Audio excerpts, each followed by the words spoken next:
This is Rudkowski of WeAreChange.org. I'm joined with the one and only Ralph Nader, a man who needs no introduction, and I call an expert in electoral politics, a man who doesn't choose the lesser of two evils, but stands on his principles, definitely. I would love to get your comments on what I can only describe as this major cluster mess of an election that's happening now. What is your take on the presidential election that's happening now? Well, it's sort of the latest mutation of a circus, but it's a deadly circus because they're all jockeying to become leader of the United States who's got the finger on the button. So it's almost a perverse process where people who are not really qualified, but they have a lot of money in super PACs, get on the stage, and then it all becomes a personality thing, or quips, rapace, gaffes. Who's going to catch who? Who's going to respond to who in 10 words or less? So Twitter brains and Twitter exchanges do not produce a vibrant, accountable, democratic society. The second thing to notice is they've turned us all into spectators. It's entertainment. It's ratings now. And if we're turned into spectators, we've basically surrendered our accountability as citizens and our role as citizens. So the change is only going to come about by a mass rejection of this foolishness and the presentation in area after area of the people's agenda to the candidates, local, state, and national, before the 2016 elections, where the people summon them to debates shaped by the people, where the issues are placed on the table before the candidates. And we don't turn it around from candidates turning us into spectators fueled by corporate and other special interest money. We will continue to see our country run into the ground, and we may as well be cursed by our descendants.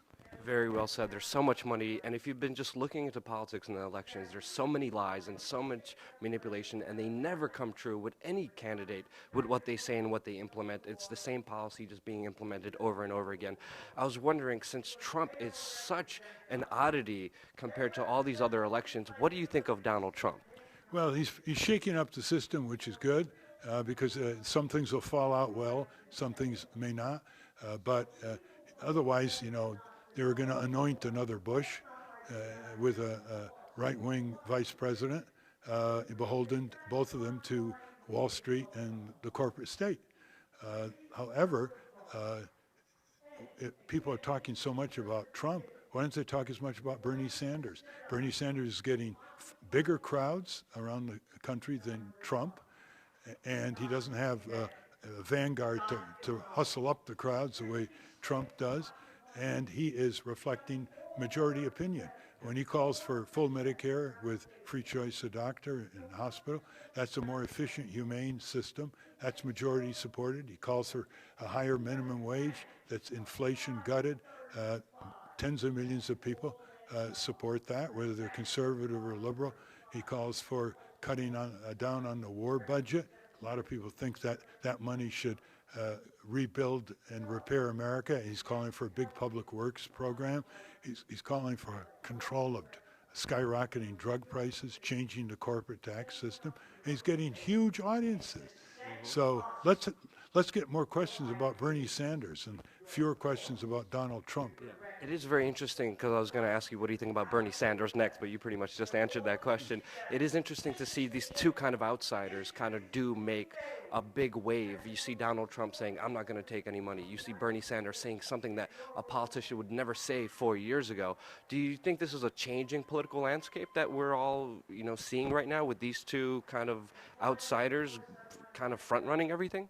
It is certainly a change from recent presidential elections. Bernie is raising many millions of dollars in small denominations. He doesn't go to these fancy Wall Street fundraisers the way Obama and Hillary Clinton have done. And of course, Trump is going to be self-funded, or at least he says that. But Trump is a political outsider, but he's a corporate insider. So remember, he takes corporate welfare. He uses the bankruptcy laws to avoid paying his creditors.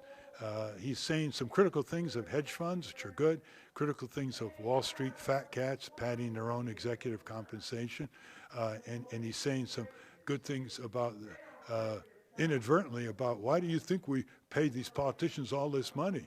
Pause. Well, it's because they do exactly what we want. So those are useful affirmations of what we've been saying over a long period of time, but it comes from a guy, who grew up in the corporate world. But he's got a long way to go to inform himself about foreign and military policy. He has said some things about tax reform, but by and large, the person who represents the popular will today is a longtime senator, representative, former mayor of Burlington, Vermont, Bernie Sanders. Now, two criticisms I hear about Bernie Sanders is that people are saying nothing is free and someone will have to pay for all this healthcare and education. How do you answer that? And also, he also made a statement that he would continue the drone strikes. Two very big statements that kind of go against his original ideology. Well, that's his weakness. His weakness is on foreign and military policy. He thinks that if he is as progressive there as he is on domestic policy, where he's very good, that he'll start losing support, or the media would start going after him. But I don't think he can avoid that. If he doesn't take Hillary on, Hillary is a militarist and a corporatist on those subjects, the military industrial complex that Eisenhower warned us about, he's going to lose support. So the other thing that's important is that Bernie is running on a record, a domestic record, but he's got to fill in the blanks on foreign and military policy.